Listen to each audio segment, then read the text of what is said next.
Be able to discuss only a few types of infrastructure. All right, we'll look at history of road transport, road infrastructure, transport infrastructure.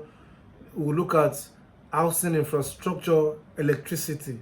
So it's quite lengthy, but we'll try and see what we can do today.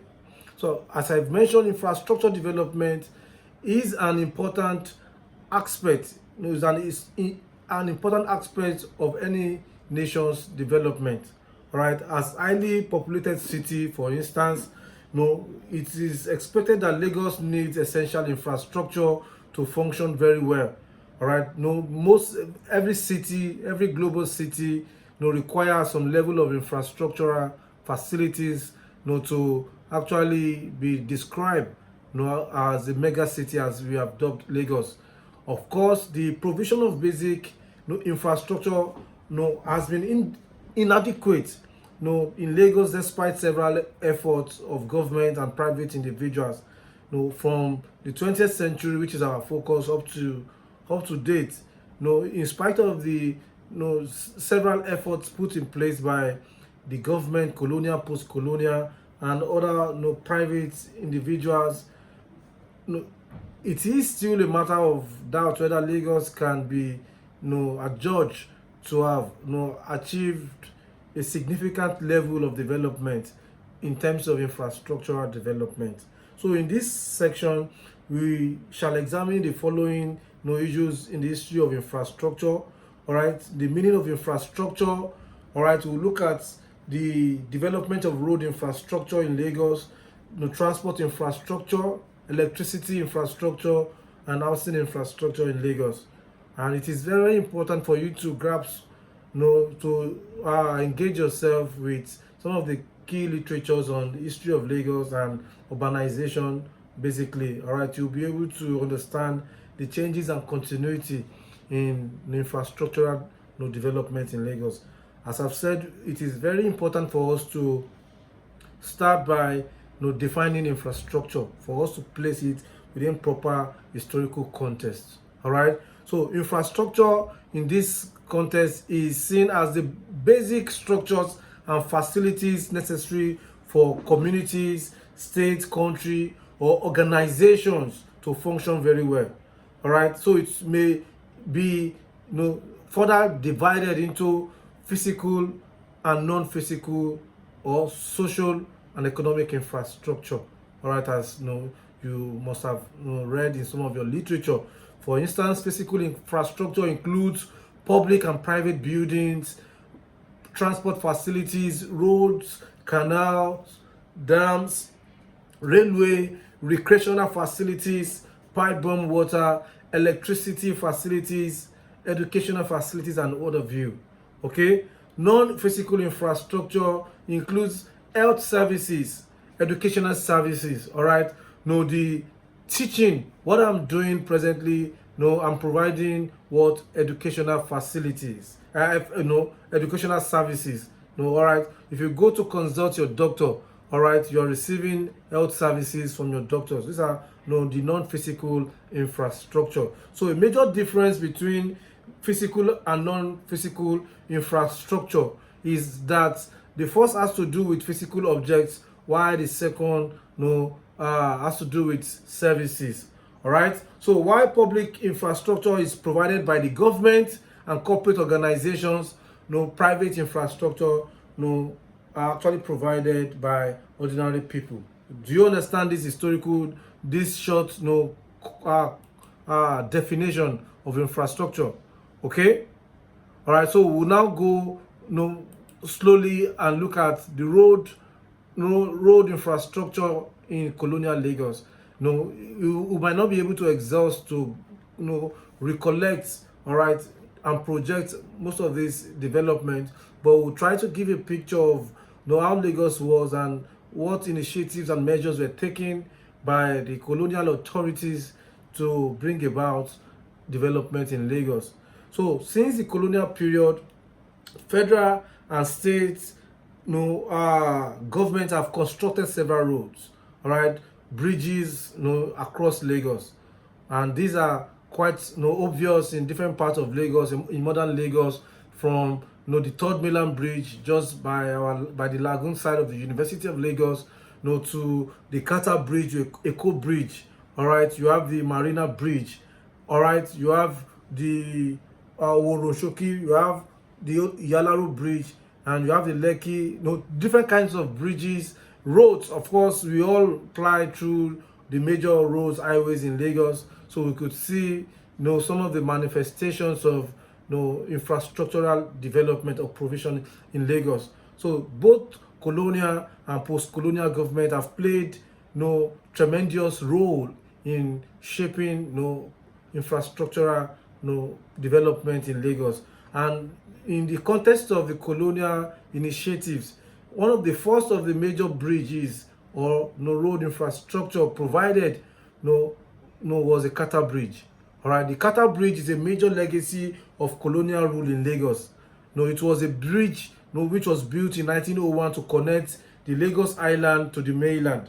All right, so this was a time where of course the Lagos of the 19th century was a small entity. All right, restricted to where you could call island from Ido Island, all right, up to Idumota, and Ikoyi and all of the other areas. All right, so that we live in Lagos State today doesn't mean that all of where we now occupy now. So you could see the process which actually births the initiatives, all right, of infrastructural facilities in Lagos.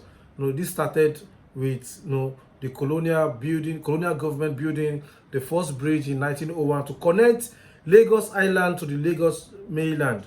All right, at the time of its construction, the Kata Bridge was the only bridge connecting the mainland and the island of Lagos. This bridge starts from Ido on the mainland, and ends at the Idumota area of Lagos Island. So it has a length of 0.53 kilometers.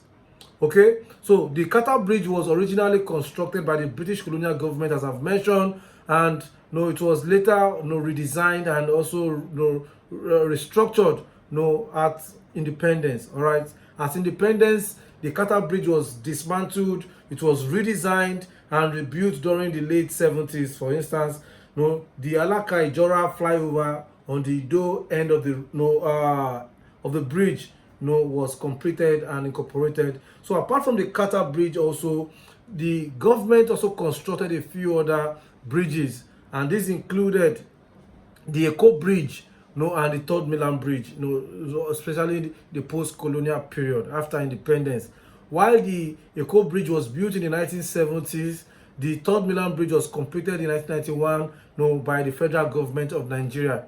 All right, so Eco Bridge is, compared to the other bridges, the Kata Bridge, the Eco Bridge is the shortest of the three bridges connecting Lagos Island to the mainland.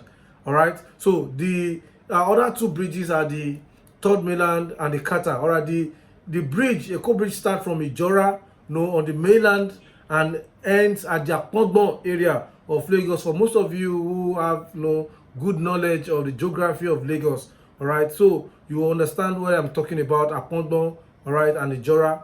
All right, so the Eco Bridge, the lagoon section of the bridge covers a distance of 430 meters, while the landward section covers about 1,350 meters. Okay, so the bridge was constructed in phases between 1965 and 1975. That is the Eco Bridge. It serves as the preferred access point for vehicular traffic approaching Lagos Island from the Apapa and Surulere areas of Lagos. If you are familiar with these assets, you are going to Lagos Island. So the Eco Bridge was built by Julius Berger Nigerian PLC, and which was a very laudable initiative which actually accelerated the rate of urbanization and development in Lagos. Again, the Third Mainland Bridge is the longest of the three bridges I've mentioned, connecting the Lagos Island and the mainland. So the Third Mainland Bridge is the longest bridge at the time of its construction. No, was the longest bridge in Africa. All right, this bridge starts from the Oworo-Shoki, all right, Oworo, if just at the back of the university here, no, which is linked to the Apapa Oshodi Express Road, no, way, and the Lagos Ibadan Express Way, and it ends at the Adeniji Adele interchange on the Lagos Island. So it's all the laudable, no, gigantic, no, infrastructural, no, development that was introduced, no, at during the post-colonial period. So the Third Mainland Bridge, actually represents modernity. It represents, development, and it's actually the manifestation of urbanization, which occurred in Lagos, at the time of its construction, and even till date. So there is also a link midway through the bridge, the Third Mainland Bridge, that leads to the Abat Macaulay Way, Yaba. This bridge, was also built by Julius Berger PLC, and it was opened by the military president of General Ibrahim Babangida in 1980s. It measures about 11.8 kilometers, in length. And since 1999, several the post-colonial elite, several governors and administrators in Lagos have also contributed immensely, to infrastructural development in the context of construction of roads and bridges, connecting the rural and urban areas together, and facilitating the movement of goods and services in Lagos. All right, from 1999, Governor Bola Ahmed Tinubu and Governor Babajide Raji Fashola also played important roles, all right, in facilitating and also expanding the infrastructural grid, facilities in Lagos. All right. Tinubu, for instance, was credited to have built and repaired several important roads in Lagos State, and this was actually consolidated by Governor Fashola, his successor, who built the first ever suspension bridge, for instance, in Nigeria, the bridge linking Lekki on Victoria Island with Ikoyi on the Lagos Island. So it was officially opened to traffic in 2013, for instance. All right, so these are, I just gave you this context to understand the connection between the colonial and the post-colonial initiatives with regards to road construction and infrastructure development in Lagos. All right, in terms of transportation, as a seat of British colonial administration in Nigeria, Lagos benefited immensely from provision of modern transport facilities. Okay, for instance, mechanical transport was first introduced in Lagos in the early 20th century. All right, was when mechanical transport system was introduced. In 1929, for instance, the colonial authorities introduced a municipal bus service to cater to the needs of the rapidly growing urban population in Lagos. From 1929, efforts were made by both private and public officials, individuals in Lagos, to expand the transport services for Lagosians, especially the growing number of people who coming to Lagos. And this included the provision of mass transit vehicles, commercial bus services, taxi services, motorcycle transport, bicycles, rickshaw, 2- and 4-wheel truck, and water transport system. These were some of the amenities provided. During the colonial period also, mechanical transport was the dominant mode of urban transit in Lagos. It is important to know that in June 1920, a procession of 200 cars paraded the city of Lagos during a Muslim festival. So this, you could see the gradual development in urban mobility, all right, and infrastructural development. Thereafter, in October 1920, about 600 vehicles were already being used, in the marina area of Lagos alone.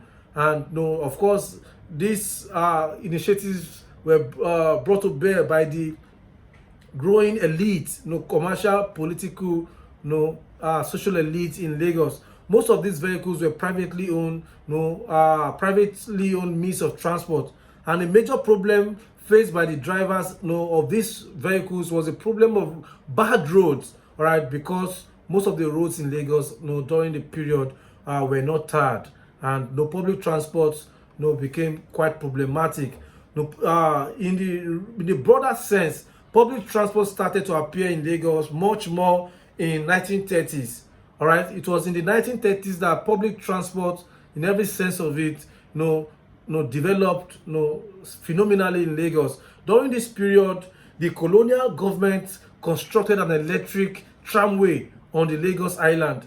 The tramway were to run on the tramway. All right, the tram cars. Pardon me. The colonial government provided the tramway. There were tram cars which were to run on tramways. All right, the tramways conveyed railway passengers from Edo to Lagos Island during this period. But the tramway eventually came to a halt in 1933 due to a number of issues, including the fact that it was quite unprofitable to operate. The high cost of maintenance of this facility actually led to the collapse of this laudable project. So apart from the tramway system, efforts also were made by the colonial authorities, especially the Lagos Town Council, to encourage private operators to provide bus services between Ebute Metta, for instance, and Yaba, among other places in Lagos. And as a result of this encouragement, several investors such as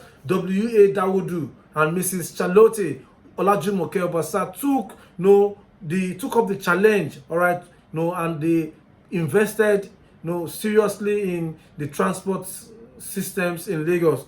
All right, Dawodu, for instance, established the first mechanical workshop and automobile import business in Lagos, before he died in 1930. On the other hand, it was Mrs. Obasa, the daughter of a wealthy businessman in Lagos, R.B. Blaze, who first established a commercial bus service in Lagos in 1914, and this was called the Anfani Bus Services.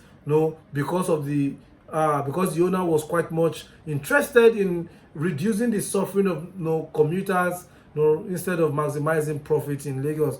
So hence, commuters paid a fare of 1 penny for a journey between Obueko, for instance, and on the island, and Edo on the mainland. And this were kind of the partnership and the innovations brought to bear by private individuals, right, who supported and complemented the efforts of the colonial authorities. So this business also, as I've mentioned with regards to the others, was not a profitable venture. So by 1928, the business had collapsed. Mrs. Obasa's business had collapsed. And by 1929, Zappa took up the challenge to continue where the Anfani bus service stopped. All right, so the Zappa bus services was owned by the Levantine firm of J.N. Zappas.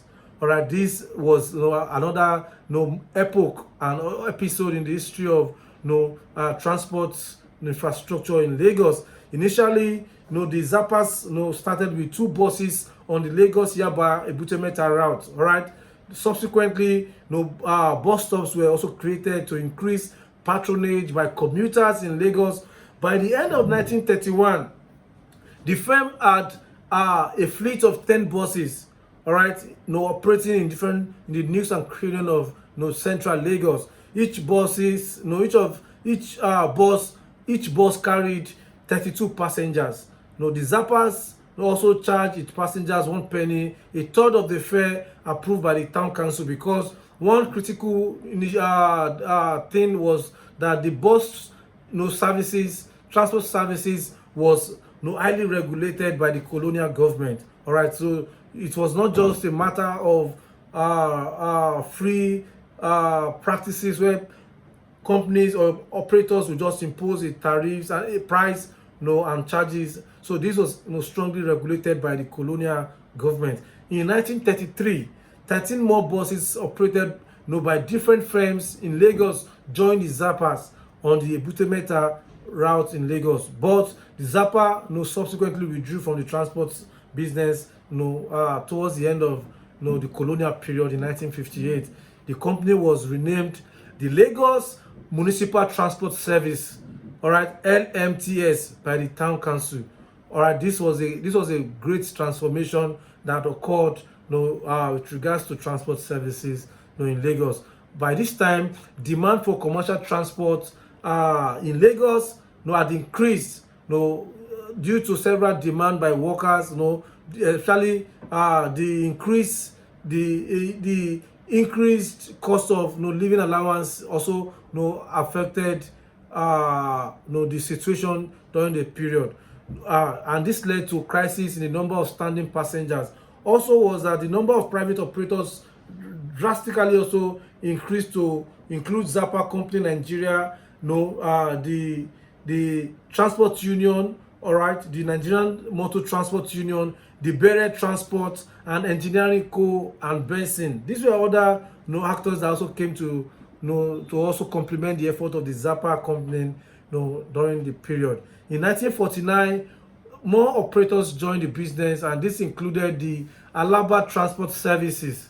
All right, we have the Odutola AW, we have Elias Y and Sadiku J company. We have the Olabi West African Transport Services, the Shoyes Transport. There was also the Union of Nigerian Transporters. Then you have the HO Sumola Transport Company. You have the Ikorodu Transport Services. All right, we have the Shoeton Brothers and the S Oshinowo, who provided various types of transport services in Lagos. Transport infrastructure development in post-colonial period also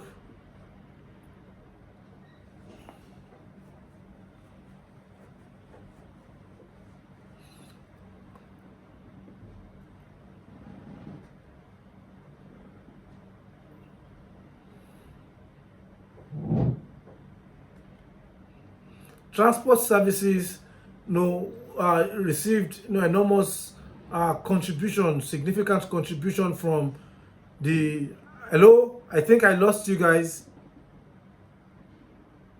Hello. I think I lost you guys. Where did I stop? The connection went off. Where did we stop? Well, you lost me. I can't hear. Is it only me? Hello. His mic is off. Okay. Welcome, sir. Welcome back. Where you lost me? The internet went off, I guess.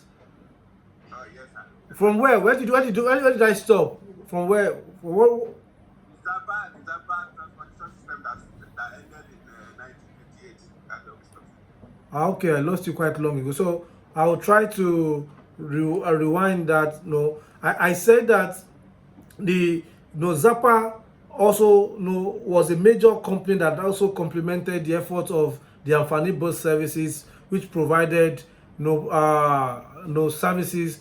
In 1933, 13 more buses operated by the firm operated around the Butemeta and Ido area. And I said that around 1958, the Zappa Company withdrew, all right, from the business because of several challenges, and the company was renamed the Lagos Municipal Transport Service, LMTS, by the town council. Okay, are we still together? Yes, sir. Okay, and I further mentioned that the demand for commercial transport in Lagos increased after workers received the cost of living allowance in 1942. All right, and this led to increase in the number of standing passengers in Lagos. Also, that the number of private operators also increased to include other companies which are like the Beret Transport Service and Engineering Co. of and Benson during this period. Also was that from 1949 there were other local individuals, agencies, all right, who also joined the transport business in Lagos, and this included the Alaba Transport Service, the Odutola AW, the Elias Y, the Sadiku Olabi West African Transport Service, Shoye Transport. There was also the Union of Nigerian Transporters. There was HO Sumola, and also the Ikorodu Transport Services and Shoeton Brothers and S Oshinowo. All of these, provided, transport services in different dimensions in Lagos. By the post-colonial, by 1960s, Lagos has also enjoyed the participation of both public, private and public, efforts. All right, so several private entrepreneurs also came to complement the efforts of the government, at independence, investing in urban transportation. For instance, in 1962, the LMTS was changed to the Lagos City Transport, to the LCT. All right, I say that again. By 1962, LMTS, had been, renamed. All right, through a kind of public-private partnership arrangement. All right, to Lagos City Transport, LCT, because the name of the Lagos Town Council was also changed to the Lagos City Council.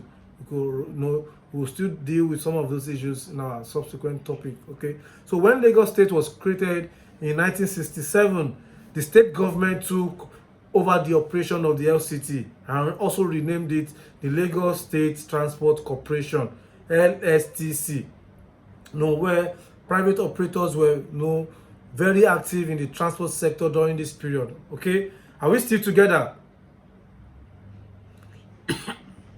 Yes, sir. We're together. Okay, we are still together. Okay, so for instance, also private during this period, as I've mentioned, several private, schemes and, programs were incorporated. Were allowed also to provide various services in Lagos. For instance, some private operators provided Bole Kaja, transport service. The kind of, most of you, if you have seen the kind of buses, they use during this. Some of them was the Bole Kaja, the Kia. Then later, Danfo came and Molue buses, were also introduced, to Lagos.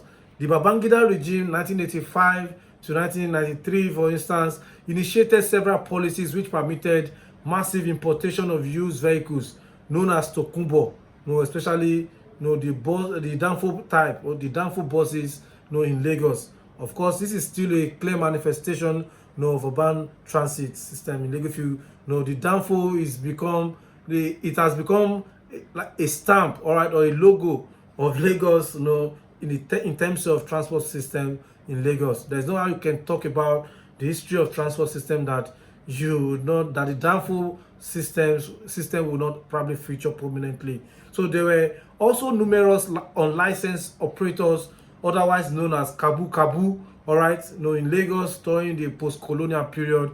This private, sector took the lion's share of investment in public transportation during the post-colonial period.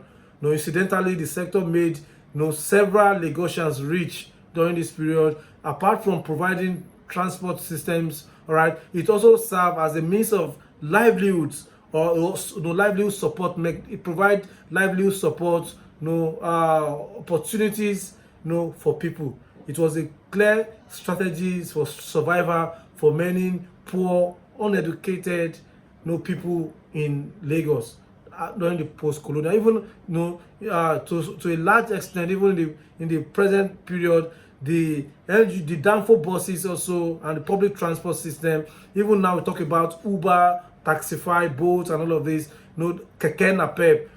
They provide, a steady streams of revenue, not just for the government in terms of, taxes, but also it actually has been able to sustain several rural and urban livelihoods for many unemployed and uneducated people in Lagos.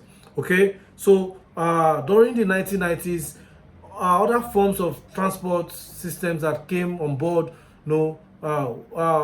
include the Okada transport system. For instance, the motorcycle transport known as Okada became a visible form of transportation in Lagos State, during the 1990s. At this time, the military administration of Brigadier General Muhammad Buba also came on board to promote, the tricycle, transport system, all right, which is a form of transportation in Lagos. The tricycle transport business became known as the Keke Marwa, Marwa tricycles, all right. from the late 1990s, and this actually contributed immensely to urban mobility and infrastructural development, but it also had its own negative impact in terms of the rowdiness and the nuisance that the menace that characterize the operations of Okada and tricycle system in Lagos. Transport infrastructure development, after 1999, with the return to democracy, in 1999 brought numerous blessings to Lagos as far as infrastructure development was concerned. While more roads were built in the state, for instance, in Lagos State, the government of Asiwaju, for instance, Ahmed Tinubu, made several high-quality infrastructure developments, such as physical infrastructure, in terms of social infrastructure and economic infrastructure. His successor, Babatunde Raji Fashola's administration, which also succeeded him, expanded infrastructure development in Lagos. One of its flagship infrastructure projects was the Lagos Rail Mass Transit, which was developed and constructed by the Lagos Metropolitan Area Transport Authority, the LAMATA.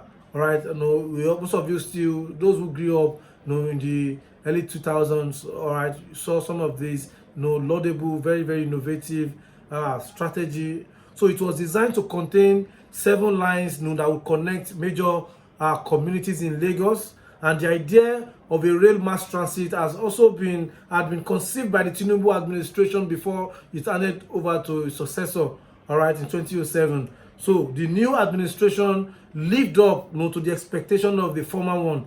For instance, the government of Fashola awarded a contract for the first phase of the Blue Line light rail project to a Chinese construction firm, all right, which is China Civil Engineering Construction Corporation. This company was tasked to design and build the 27-kilometer line from Okokomaiko to Marina, right? I still applied that route just recently, and you could see some of the effort made by the post-colonial government, also just as the colonial government. And the project was a joint business venture between the government and the private business owners. What with regards to the BRT system, which is another very laudable initiative or innovation brought to bear by the post 1999 government in Lagos. It is the important infrastructure project of the BRT was completed by the Fashola administration, all right, and this actually revolutionized the transport system in Lagos, all right. The BRT bus means the bus transit system in Lagos. That's the typical the meaning of the BRT. So it is a bus transit system which is owned by government and private initiative. It is managed by the Lagos Metropolitan Transport Authority, LAMATA, which I've mentioned. So the first phase of the BRT was opened on 17th of March 2008, all right, and the project was initiated by the government of Asiwaju Bola Tinubu. By 2014, the system had been expanded to different parts of Lagos, which ran from Mile 12, Ikorodu through Ikorodu Road through Funshaw Williams Avenue up to CMS, and the line is currently being expanded to cover even more area in Lagos State. 2 operators offer services on the BRT route. All right, we have the NURT Cooperative and the LAC Bus. The LAC Bus is an asset management company owned by the Lagos State government, while the NURTW cooperative is operated by private business, men and women. All right. Do you have any question? Before we move to electricity infrastructure, any question about what we have discussed, or we should just take the question at the end of the whole session?